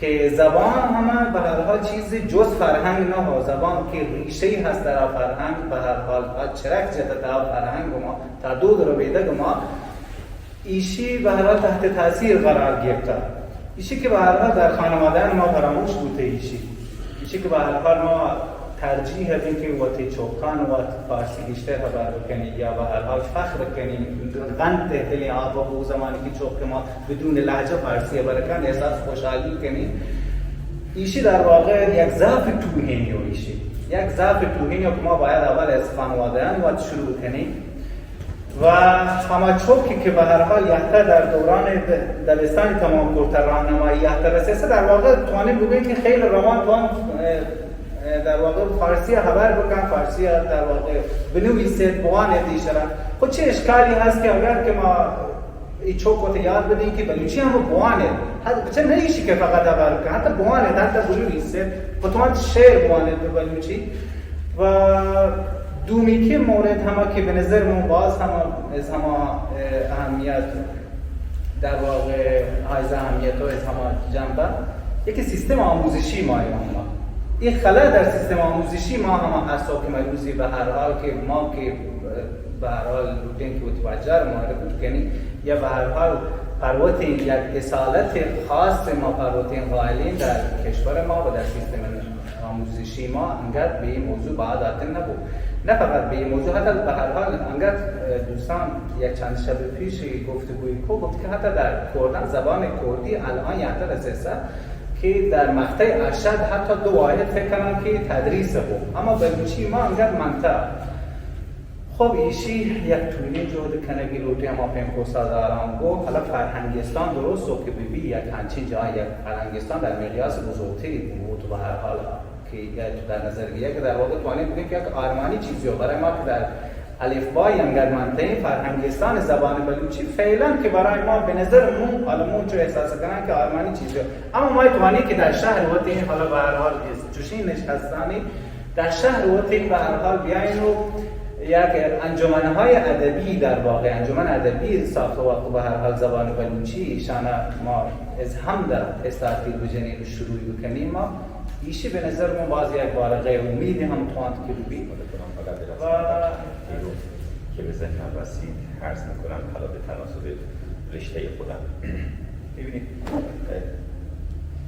زبان یکی از اون به هر حال مؤلفه های هویتی بشر هست و ابزار گفتگو هست و عرض کنم خدمت شما حالا نقاط مختلف دنیا به زبان‌های مختلف تکلم میشیم اما از منظر حقوقی تو قانون اساسی همه کشورها یکی از قانون اساسی استدلال در دوستان عالی ترین سند حقوق سیاسی یک کشور در واقع یک مرامنامه است یک آرمان یک نوع توافق سیاسی بین ملت و اون حاکمیت است که سری حقوق مدنی سیاسی اجتماعی فرهنگی توش به تصریح قید میشه که حاکمیت خودش رو ملزم به احترام به اونها میذاره. یکی از مؤلفهایی که تو همه قانون اساسی ها بهش اشاره میشه یک اصل مستقلی نسبت به اون صراحت بیان میکنه زبان رو مشخص میکنه که زبان رسمی کشور چی باشه که تو قانون اساسی ما به صراحت اومده که زبان فارسی باشه.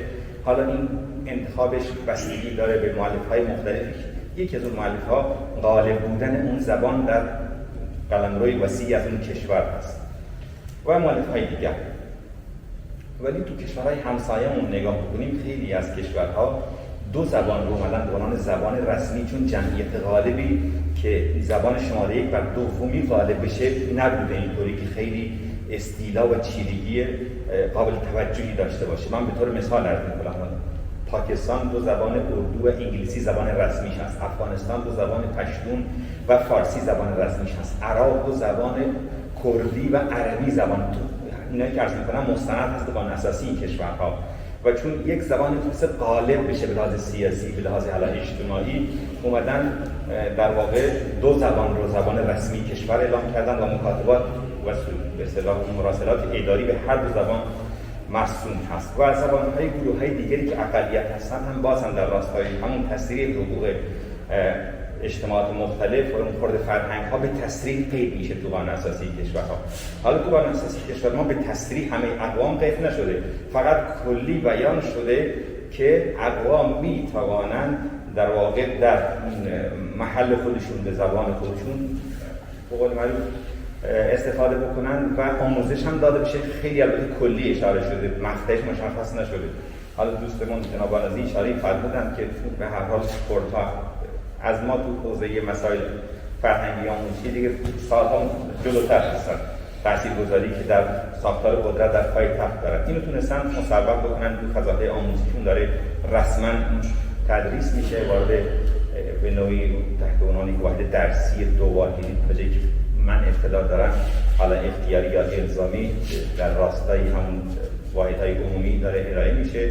خب طبعا نقاط دیگر جغرافیای کشور هم به تناسب در واقع تأثیری که در ساختار قدرت تو پایتخت میتونن داشته باشن، این اجرایی شده این اصل از قانون اساسی رو تو قوانین زیردست میتونن در حقیقت داشته باشن. یک نکته دیگر آنچه به ذهن من میرسه، تحمیل زبان یکی از ابزارهاش ابزار علم بوده. ببینید در اون اوج تمدن اسلامی زبان عربی زبان غالب منطقه میشه و حتی بسیاری از اندیشمندان غربی که میان در نظامیه بغداد و کجا تحصیل میکنن وقتی برمیگردن مثل ما که الان داریم صحبت میکنیم برای کلاس گذاشتن 4 تا واژه انگلیسی وسط حرفامون میاریم، اونا تو اروپا میخواستن صحبت کنن 4 تا اصطلاح عربی رو تلفظ میکردن که ما از مهد علم داریم ریشه این لغات رو در مهد علم بیشتر از شما میدانیم. یا در عصر حاضر ببینید مثلا 5 زبان رسمی توی منشور سازمان ملل متحد به عنوان زبان‌های رسمی دنیا که مکاتبات سازمان ملل با اونها انجام میشه. یکی زبان چینیه. چینی‌ها فقط خود چینی‌ها هستن که به زبان سخن میگن. 1 میلیارد بیشتر جمعیت ندارن، در حالی که کسانی به زبان اردو سخن میگن بیش از 1 میلیارد، همسایه چینن. اما به خاطر تاثیرگذاری چین در مؤلفه‌های قدرت دنیا داره این رو تحمیل کرده به سازمان ملل. یا زبان روسیه الزاما جمعیت قابل توجهی تو دنیا به روسی سخن نمیگن، اما جزو زبان رسمی سازمان ملل، شاید حتی جمعیتش از ما پایین‌تر باشه. به خاطر اون اهرم قدرت سیاسی که روس‌ها دارن در مؤلفه‌های قدرت جهانی تحمیل کردن. پس در دنیای کنونی اون ساختارها و ابزارهای قدرت هست که زبان یک ملت رو میتونه در کنار اون در واقع توسعه علمیش به جوامع دیگر تحمیل بکنه. من یه مثال این خاطری در واقع برای اتمام عرضم اشاره میکنم. من با دانشجویان ارشد دانشگاهی در تهران کلاس داشتم، یه دانشجو عراقی داشتم اونجا در واقع بورسیه بود از اقلیم کردستان عراق به ایران برای تحصیل. من حقوق اداری اینا درس میدادم. بعد از اینکه کلاسم تموم شد این دانشجو گفت که شما تنها استادی هستید که من بیش از 95% حرفاشو میفهمم. بقیه استادا به مراتب از من آدمای سواددارتری بودن و آدمای مؤلفین کتاب‌های درسی دانشگاهی بودن، ولی چون به لهجه غلیظ تهرانی سخن میگفتن این بیشتر حرفاشون 40% متوجه میشد. ولی میگفت چون شما دارید فارسی رسمی کتابی سخن میگید من 95% حرفای شما رو میفهمم. والا جلسه قبل بیشتر دوست داشتیم توی آسیب شناسی خود زبان بلوچ اکنون زیاد زمین تاریخ و سیاست اینا نپردازیم، چون در حال حاضر خودمون یه وظیفه‌ای داریم که حداقل جدا از سیاست، جدا از تمام قوانینی که هست، اون چیزی که تو خونه ما هست. منتها یه سری مشکلات هست این وسط که فقط نمیشه انگشت رو به طرف یه شخص و یه ارگان یا گروه گرفت. من سخنم رو با خود زبان و خط شروع میکنم. این زبان و خط یکی نیستند. بعضی وقتا خب دوستان که تمایل نشون نمیدن به طرف یادگیری زبان بلوچی، شاید دلیلش این هست که با خط اون نوشتار یا اون بهش میگن، حالا زیاد به خط الان نمی‌پردازن، میگن که زبان نگاره، با اون آشنایی ندارند. این البته خود مشکل دوستان نیست، خود کسانی که زبانشناس بلوچی هم هستند در واقع به اتفاق نظر در مورد خط زبان بلوچی نرسیدن و همین باعث شده که ما دسته‌هایی از فکرهای مختلف رو در کانون‌های اساتید زبان بلوچی مشاهده کنیم. منتها من اینم خودم به شخص قبول ندارم، چون هر اختلافی باعث پیشرفت خواهد شد و اگر امروز کاروان جهانی در یک شخص سوئد تبار در آبسالان داره زبان بلوچی رو کار میکنه و دوستانی مثلا با اون طرز فکر سید ظهورشاه مخالفش هستن، اینو من بازم یک به جای رشد میبینم. حداقل اینکه یک حرفی از زبان بلوچی در کشوری در اروپا در شمالی ترین نقطه جهان داره در واقع به گوش جهانیان میرسه و این خیلی خوب هست. منتها حالا یک سری پایه و اساس رو میگن که ما باید دقت داشته باشیم و اون که زبان یک چیزی نیست که بشه که در واقع گرفتش تو دست و بگیم که اینجوری بمونه، تغییر نکنه. زبان سیال هست، زبان تغییر میکنه، زبان با هر حرکتی، با هر مهاجرتی، با هر سیاستی، با هر انقلاب ممکن تغییر کنه، اما از اون بر خط نه. خط اتفاقا خیلی محافظه‌کار هست، خط نمیتونه تغییر کنه یا نمیخواد تغییر کنه یا در مقابل تغییر خیلی در واقع خودش رو جمع میکنه. مثل اصلا انقلاب چین رو در نظر بگیرید، انقلابی بود چین دیگه کلا زیر و زبر کرد همه چیز رو، منتها زبانش رو به بخش خطش رو نتونست تغییر بده، خطش سر جاش هست و مونده. در مورد زبان بلوچی خب من بیشتر رو خط میرم تا خود زبان بلوچی. خط بلوچی جلسه قهرمانی جمهوری دوستان مطرح کردن که مثلا آسیب شناسی کنیم در مورد این خط. ببینید یکی از ویژگی‌های خط اینه که اون خط بتونه در واقع تمام حجاب‌ها، تمام آواها رو تو خودش بیاره. این چیزی تعریف علمی از خط هست. مثلا میگن خط‌ها یا زبان‌های آلمانی و ایتالیایی که از اونها هستن که تمام اون چیزی گفته میشه، صوت آوا بیان میشه، اون تو خطشون هست. منتها ما توی فارسی، من اول فارسی برم بعد بلوچی. تو فارسی خطی که ما داریم، حالا هر عنوانی که میذارن میگن عربی هست، میگن حالا یک خورده سامی هست، فارسی هست. منتها یه ایرادی که داره اینه که ما حروفی داریم که نمیتونیم تلفظ کنیم، یعنی هستن اما تلفظ از صداش از دهان ما بیرون نمیاد. مثلا ما سامان، ما سامن، ما صابون رو به یک شکل تلفظ میکنیم، اما در صورتی خطش ما متفاوته. یکی از ایرادایی که بزرگی که به زبان فارسی میگیرن این هست که شما دارید مثل عربا از حروف عربی استفاده میکنید، حالا جز اون چارتایی که اینا آوردن اضافه کردن که نمیتونید اینا رو ادا کنید. مثلا باب رو قیم رو باید بکشید از داخل، ولی اینجوری تلفظ نمیشن. توی زبان بلوچی این مشکل حل شده. البته زبان بلوچی که من میگم شاید منم وارد اون کیسه جنگ بین دو تا قطب بشم، ولی خب من بیشتر سید منظورم هست. اون مشکل رو اینجا حل میکنه. سید دقیقاً توی کتاب خودش اول صفحش همین رو داره بیان میکنه، میگه که ما چه لزومی داره که بیایم اون حروفی رو یا به قول سید اون آب‌هایی رو مطرح کنیم که نمیتونیم ادا کنیم. مثلا چرا ف رو بگیم در صورتی که نمیتونیم ف بگیم؟ چرا خ رو بگیم در صورتی که نمیتونیم خ بگیم؟ و این رو حتی دوستان شاعر یا دوستان زبانشناسی که حالا اونوری هستن این رو رعایت نمی‌کنن. میگن نه، ما به همون صورتی که مثلا عطاشات تو شعرش اگه دقت کنید اینا رو میگه، مثلا میگه یا خود مبارک رازی اسمش روش نشسته، یک قیم داره، یک قاف داره، یک ذات داره. این رو دقیقاً به همین صورت خودش هم ادا می‌کنه. مبارک رازی.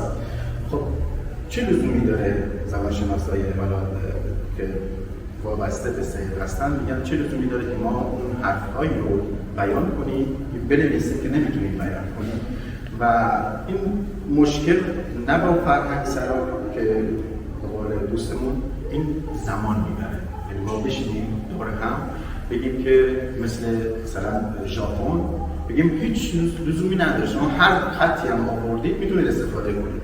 مثلا یک چیز می‌نویسه در شیراز زلزله شد، این رو مجله مثلا یک ژاپنی می‌نویسه، درش رو با یک زبانش می‌نویسه، شیراز رو با یک و زلزله شد رو با یک می‌نویسه، یعنی همزمان داره سه تا رسم الخط رو همزمان در ژاپن استفاده می‌کنن و این با این هیچ مشکلی هم نداره و همچنین که ما در کشورهای دیگه صورت داریم. ما حالا برگردیم به اون چیزی که ابتدا گفتم در مورد زبان بلوچی، اینه که شاید هممون مقصر هستیم. ما در درون ساختاری هستیم که به اجبار داره یک زبان رو از کودکی به ما تحمیل میکنه، در صورتی که من وقتی خواب میبینم خوابم زبان بلوچی هستم. من احساساتم فقط زبان ارتباط نیست، زبان احساسات هست. من زمانی که خواب میبینم زبان بلوچی دارم خواب میبینم، هیچ کس نمیتونه من تحمیل کنه.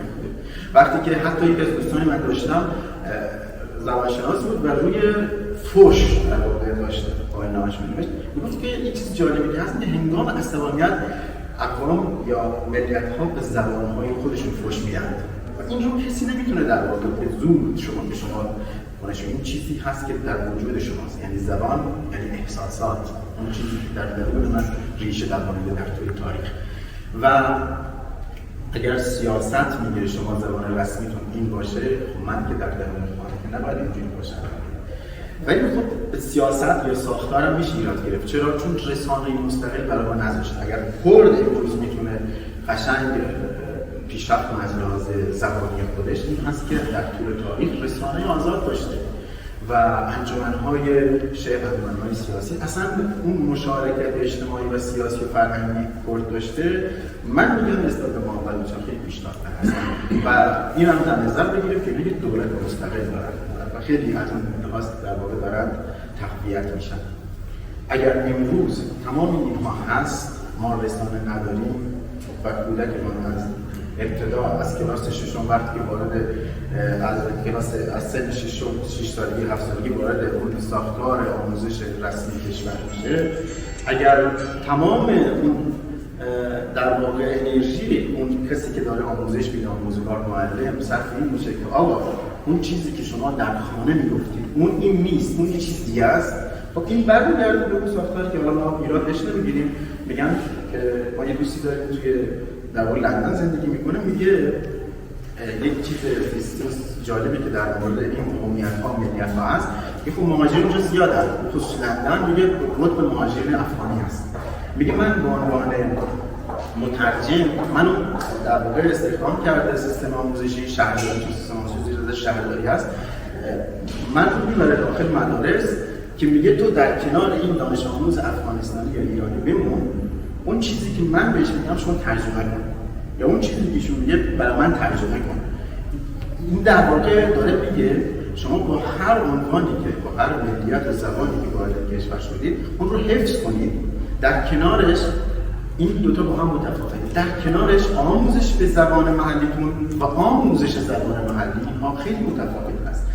من اگر تخصصم شیمی هست من نمیتونم اون قابلیت رو زبان بلوچی نداره بتونه اینا رو برای من در حال حاضر ترجمه کنه و آموزش بده. آموزش به زبان محلی ممکنه ناممکن باشه، اما آموزش زبان محلی یا قومی امکان پذیر هست و این در واقع اگر ساختار جلوی ما رو گرفته بود، من فکر می‌کنم 2 واحد هم کافی نیست. شما 2 واحد رو باز کنید با هر عنوانی یه ترم دیگه، هر اون دانشگاه بودیم 10 جلسه اونجا بعد 10 جلسه کلاس تشکیل نشد. این آموزش نیست. آموزش باید مستمر باشه، یعنی آموزشی که در خانه از کودکی به کودک داده میشه به عنوان زبان محلی باید استمرار داشته باشه و در کنارش چیزی که میتونه کمک کنه ما رو کتاب هست، یعنی کتابت هست.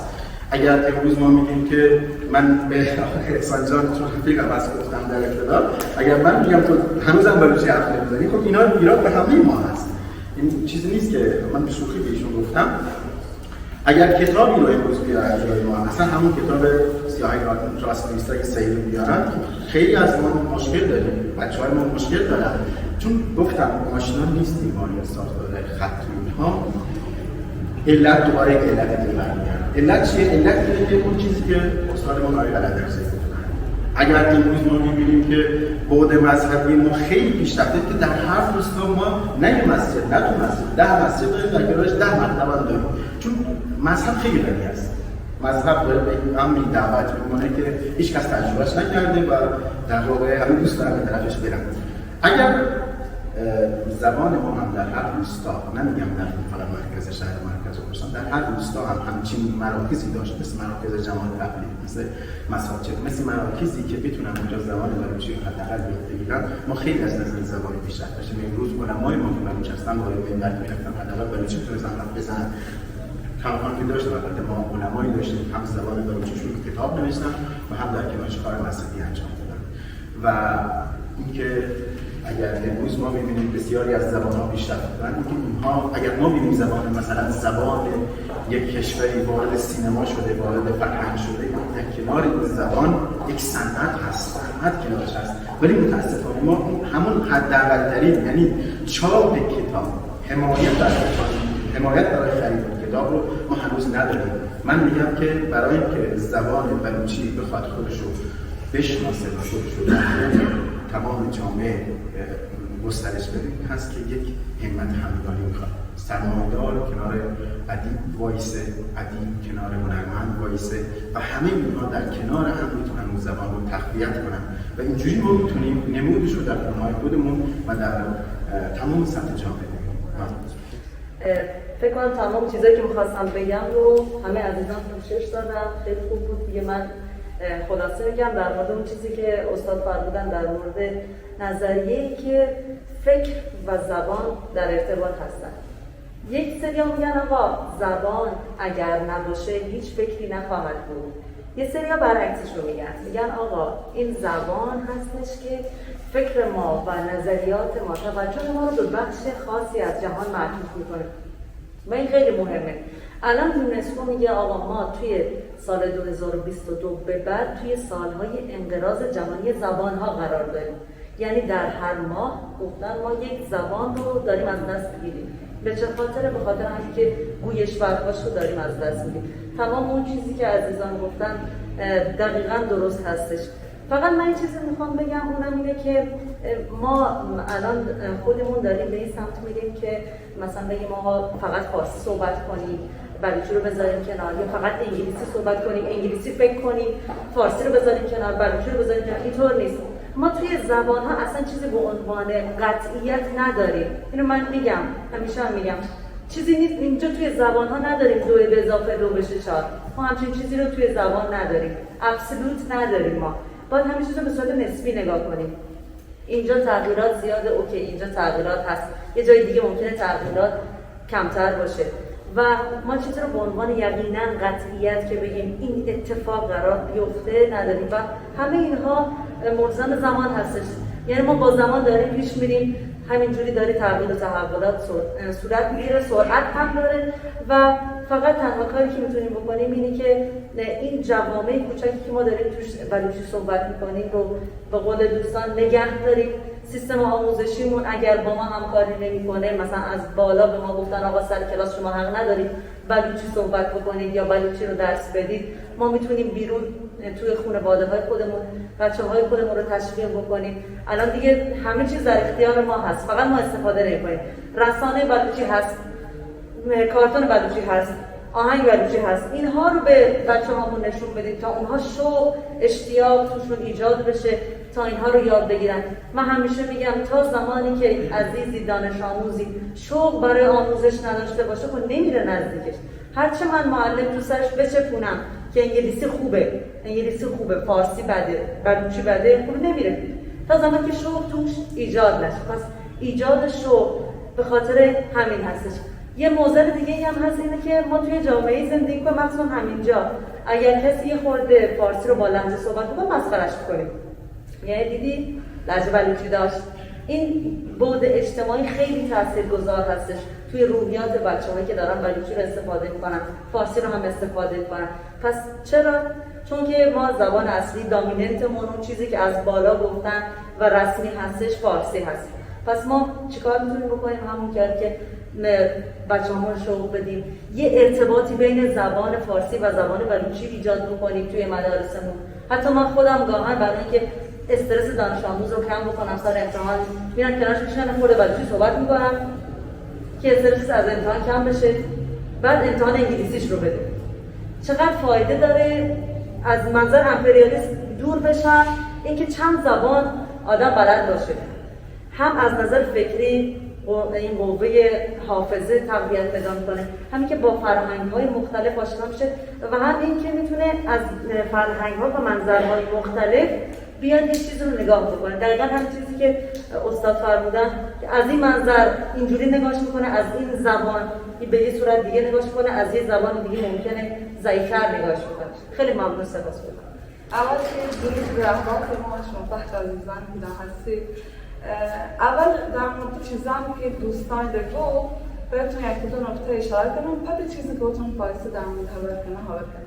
اول چیزی که در مورد فرهنگستان خبر کو دوستان، ما شما بدانید که بلوچستان شرقی نظر فرهنگ و زبان ما باز دیماترو بله که ته زبان عربی چه اردو یختا انگلیسی باز یختا، بله مثلا این که ما را شوق و چوکان موتین پارسی برکنه آیا شوق نی که چوکان موتش اردو یا مثلا انگلیسی برکنه. خب یعنی آیا حالا مایره به دولت پاکستان دیگه چیزی و از ظلمی به هیچ کم مثلا به چیزی نتوان چی بدن ظلمی که کم، ولی از نظر فرهنگی آیا ما توانه هم بیشتر کار بکنه، هم یک چیزان رو جوشتر داشته و این فرهنگستان اما چیز که شما گو سید ظهورشاه مثلا یحتو سر زبان کار کرد، بعد از فوت سید ظهورشاه چون عمر باز نبوده، سید ظهورشاه بعد رای یک استاد دانشگاه بلوچستان کوته دیگه کویته سبا دشتیاری که شاعری و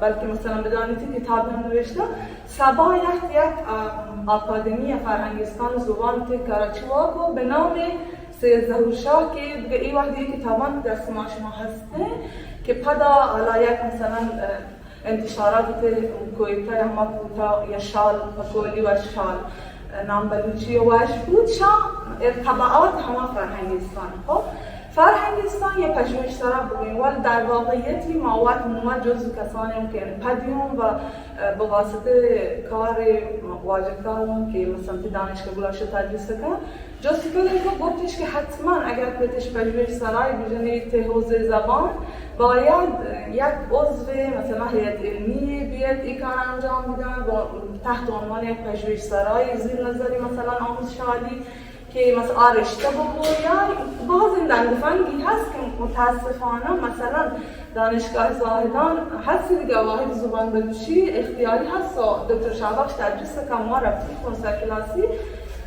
استادانی که هستن تو پی حوزه بلاشین کار کنه ایده که ما شما گیشتر وقتش یعنی بود وقتش پر وقتش بلاشین یک سید کار انجام بده باز جان ندیم پرشی که بیاین تو مثلا پدشی رو بگیرن که ما چو عمقی یعنی بیاین واش یک چیزی ده به نام نازی و تی عنوان که خب ما دانیم دیگه ندانا ای آرمانگرایی آزادی خواهی که ما کشور مستقل فلان شا ای وقت ما نبو بل حداقلی همشه که ته ای کشور که ما بلاشید زندگی کنه ته ای بلوچستانی که ما یک بلوچستان رابو ما یک پژوهشگر یک فرهنگستان بود. بعد شما یک کلیپ پخش کن دکتر آشوبی که مثلا به زبان یونانیشون اصلا خاصیتش که واژه جدید تولید بگویی الان زبان بین المللی علمی هست و این کلمات متوانند به زبان استفاده به درسته. آیا کسی هست الان نام دکتر نادمان اشکته بگو؟ دکتر نادمان اشکته شما؟ دکتر نادمان یک یا بگوان تقریبا شبیه حضرت عادل بلکه آنگور مثلا ته بلوچستان یعنی آنگوری یا بلوچستان شرقی یک چیزی یک بنا کو با عنوان نوکاز یعنی آپدیت. خب ته زبان بلوچی یعنی وقتی این کلمه مشکو نوک دیگه نوکاز ته این نوکاز یک گفتی خب ما را زبان غنی و ما هست ما توانی واژه ترکیبی باش کنیم ما توانی نوکی کلمه بیاریم اصلا به زبان وقتی مثلا همه این کدر در مورد بیولوژی و زیست شناسیشان تا یک کلیپ بی خبر کو دکتر نامنون کو ما زند هست زند یعنی زیست زانتی هست زانتی یعنی دانش ما بیایم بگویم خب زند زانتی بجایشی که مثلا بیایم بگویم زیست شناسی ته فارسی یا مثلا حالت اردو یا انگلیسی هر چیزی که ما شنیدیم یعنی هست ما شما بل ما شما اطلاعات وقتی نیست وقتی دنبال نهی هست آدمایی که بلاشی وقتی کار کنه دکتر نامون همیشه چند وقت یک سری پی دی اف با عنوان نکات منتشر کرد مثلا با تلویزیون ما با تلویزیون اصلا تلویزیون وقتی تلفظ فرانسوی و انگلیسی ها میگن تلویزیون چون تحصیل کردن ما ایران رفت فرانسه گفت شیر بگوی تلویزیون هایی گفت بگوی تو واتگند رادیو بگوی واتگوش یعنی ما توانی که بیایی کلمه جایگزین کنیم و هستیم بلشی که همت دیم جهد دیم یک واقعیت یا ما بلوچان همیشه آماده اینو کرده و تیم پدینره و پرتی که دیگران بیاره فقط ما برسیم قرار نه همیشه چو بگو اگر پرتی بیا یک جان برسیم و تیم باید یک کارای انجام چیزی دار بعد یک چیزی هم تا کلی شما گو یعنی شما وقت گو چی که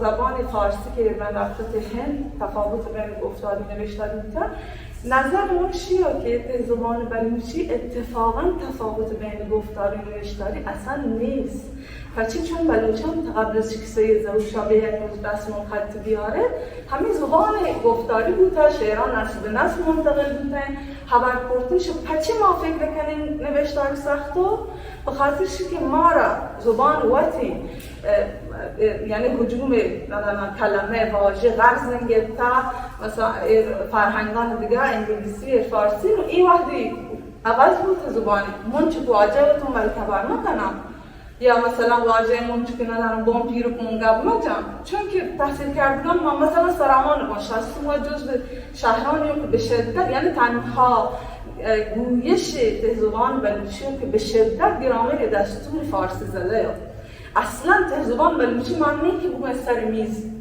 ته هیچ نه ته مکرانی نه ته آم و بلوچستان شرقی نه ته سرحدی هیچ کس نگوی خودکارم نه سر میز وقتی دو میزه سر حالا چه مکرانی بود چه سرحدی بود چه آم بود یعنی ماشما چون وقتی تحصیل کرده دین دار طرف تای از شهری بعد که آخر خب 100% تاثیر وقتش ناتر پس ایشی که ماشما این گفتاری نوشتاری باز تفاوتی پیک کسی که سرباز زندگی کن کسی که ته تربت پاکستان تکی چون اصلا تفاوتی نیست در از یعنی دیگری هیچ نیده ما را بله همون نشستونی که وقتون ته هر کلمه که ته هر جمله کور کنه دهیم کلمه هم هشتینا فارسی هم دیگه مویوات که زبان بلوچی خالص پیتون بوانای بنویسان چون یک زبان جدید باید برام کل سید کنم بعد شما در مورد سیزده روشه خبر کن سیزده روشه 30 سال طول کشید من اصلا نپایتون در زندگی نامی خبر کنم چون شما یک گوگل بجنی یک سرچ بجنی از اول تا آخر تمام زندگی نامی دیاره و اصلا خدمتی که سیزده روشه کن واقعا یعنی بلوچان تا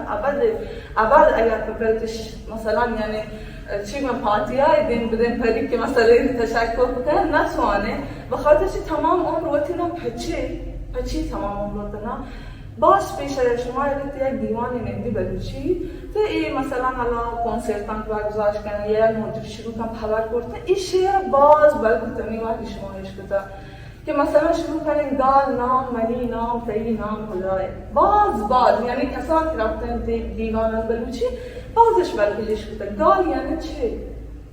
گال تی بلوچی چه؟ کلمه گال یعنی واژه کلمه یعنی سید از نظر ما وقتی که خیلی مثلا یعنی الان مثلا چند نفر هستیم دنیا بلاشی سر زبان دلش همین بصورت زنده کار کنه رسم الخط ما رو باز هست رسم الخط اول سید یحیی و پدا یک تاج کار هسته کشوران عربی زندگی کنم و من یعنی وقت حروف لاتین نوشته نیاد زبان بلوچی ارائه دا که مخالف و موافق باسه کار ما جهانی بلاشه بوده چی کار کنم بله تمام زبان شناسان مطرح دنیای بودن که اگر پیتت که به بهترین نتیجه برسه باید در مردم بومی نیتیو استفاده کنه بشه یک رسم الخط روش کنه یعنی اگر پیتیم واقعا عامه پسندانه یک رسم الخط رو انتخاب کنه رسم الخط سید خب حالا سید یک شعری همه به عنوان گال به نظرمون تمام زحمت 30 ساله و تگو اهم چون میگو مثلا اول چه شروع کنه گال بونگش بونگی جهاندار و جهانه بونگش بونگی یعنی شروع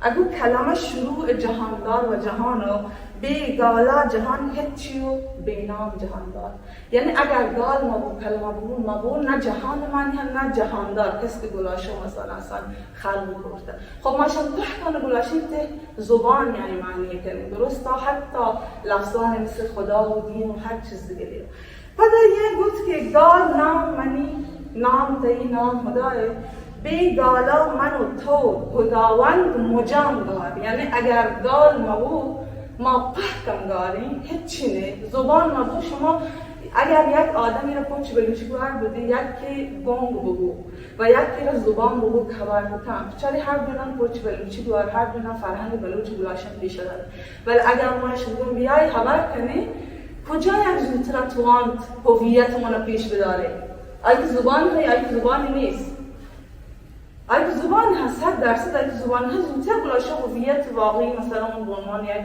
بلوچ بیرگرام پیش داره پس تمام زحمت 30 ساله و دیگه گو آخر همیشه چی گو اگه گال انگر و گال ترونگل و گال برتکگیم بیرم انگر ترونگل برتکگیم بیر نام کتابان و 13 شاه یعنی شما را که گال ولد بی کتاب بوانی یعنی اول تا آخر چیزی که ما بلاشه سرنوا عدم آموزش حالا من نگو آموزش به زبان بلوچی چرا خمکریم زاده یک وشین چیزی گو شما گو که مثلا ای وقتی این کرو کلاس پیتش مناده مثلا به زبان فارسی پیتش خبر بکنیم تو شما ما رو یک بحث حتی زبانشناسی و زبانشناسی جنسیت یعنی چی علمی ها گپ علمی ها زبانشناسی جنسیت تکو جنینانا علاقه خاص حبیشی که وقت به زبان معیار آ کشور نزدیک کنه و ما اگه دیگه جنینانی که اصرارش ها لهجهش مگویی خبر کنه و برعکس مردینان علاقه هست که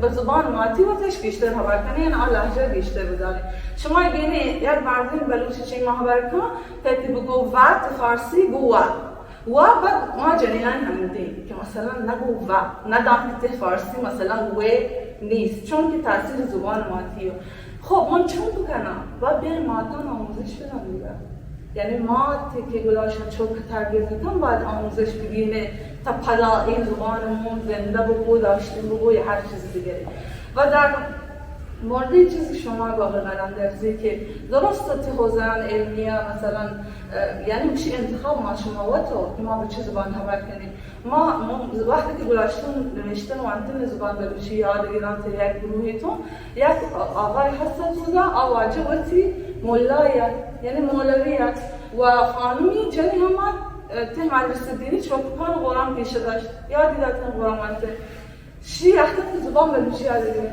همه مردم این وقت میگن ما پاکستان چسته بود یا چابهار کلاس زبان بلوچی را گذار کنم ته مدرسه دینی و آموزش زبان بلوچی هست خانم و تجاری و پیش داشته زبان بلوچی نوشتن و انتیم پیش داشته این وقت چوکان بیت قرآن یاد بدن گلاشو در کنار قرآن یاد دادن آموزش نوشتار و گفتار زبان بلوچی یاد یعنی منظور میشه ما حتما منتظر یک معجزه ما بیم که ارسا یک بیای بگو بابا بیایش زبان بلوچی زبان رسمی کشور شما بیای بلوچی آموزش بده نه ما دوار وقتی ارمات دوار وقتی شروع کنیم فرهنگ سازی کردن با آموزش دادن تا برسیم مثلا با حوزه علمیه تا برسیم با مدرسه تا به دانش آموز الان چوکان ما تو مدارس هیچ بلوچی کار میکنیم اصرارش حتما فارسی باید کنه من نتونم بچه من هم یعنی اگه ما یک کلمه رو وقتی بگیم یعنی خدا شاهد من وقتی که تو رنگان که چوکان توضیح بدن لحظه برای یعنی زبان بلوچی استفاده کنم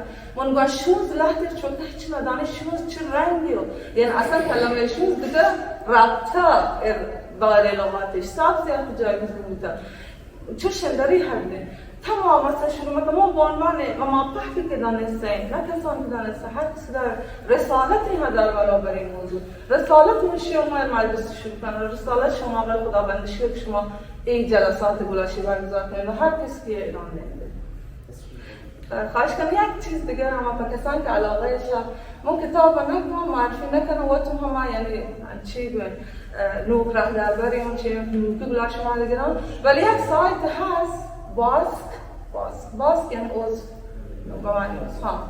بعد این سایت سطحی باشه مطلب نداره به زبان بلوچی در مورد ادیبان در مورد کسانی که میسته و اگر که واقعا علاقمند چون بلکه دیگر دیگه جایی این ویدیو بگینه شاید خیلی مفید بمو که به انگلیسی یعنی آدرسی baask.com. یه چیزی که در واقع وجود داره و من خیلی در موردش ایمان دارم و دوستان ممکنه خیلی سرسری ازش رد شدن. هم وقتی که حالا ملکزاده گفتن ما با اساتید مختلفی کار میشینیم، من میگم که چرا ما بعضی از واژه‌هایی که اسم به یک وسیله به یک چیز جدید و در واقع اشاره دارم مثل تلویزیون مثل رادیو که در قدیمی هستن هم خیلی داره با سرعت پیشرفت میکنه، میگن که ما چون اینا یک احترام هست به اون شخصی که اینو درست کرده ما خیلی مثلا نمیخوایم اینا رو تغییر بدیم، اما من میگم که خب گیریم شما اینا رو تغییر ندادید، شما که نمیتونید با واژه‌های قدیم به سوی آینده برید. خیلی از واژه‌های بلوچی در طول زمان ممکن حذف بشن، مثلا واژه‌هایی که مربوط به کشاورزی هست، واژه‌هایی که مربوط به سیاه‌چالویی هست ممکن به مرور زمان حذف بشن. من میگم یک زبان با وجود همه تلاشی که میکنه اون قناعت گذشته‌اش رو دوباره بازگردانی کنه، به آینده هم فکر کنه و این در واقع تولید واژه‌های جدید هم اقدام کنه. و یه نکته هم بگم در مقدمه کتاب سیاه‌گاز نیستن خود سید میگه که زبان بلوچی یکی از زبان‌هایی هست که برعکس زبان فارسی بین صفت و موصوفش هیچ علامتی شما نمی‌بینید. مثلا میگید ماشین قرمز، خب چی؟ این کسره کجاست؟ اما تو زبان بلوچی نه، ما یه چیزی می‌بینیم، یه هویتی، یک ارتباطی بین صفت و موصوف می‌بینیم و ممکنه این سر مناقشه باشه دوستانی که مثلا با سم و کسره مشکل دارن. خود سید اونجا در واقع یک تز هم میده تو کتاب اول خودش میگه چی بهتر اگر یک زمانی ما بتونیم با خط رومن بنویسیم. خود خط رومن رو خود سید هم معرفی میکنه، حرفاشو میگه این خیلی خوبه، چون بسیاری از مناقشات ما در این که چه مخصوصا در زمان فارسی چه زیل به کار ببریم چه قافیه‌ای به کار ببریم اونجا میگه حل میشه.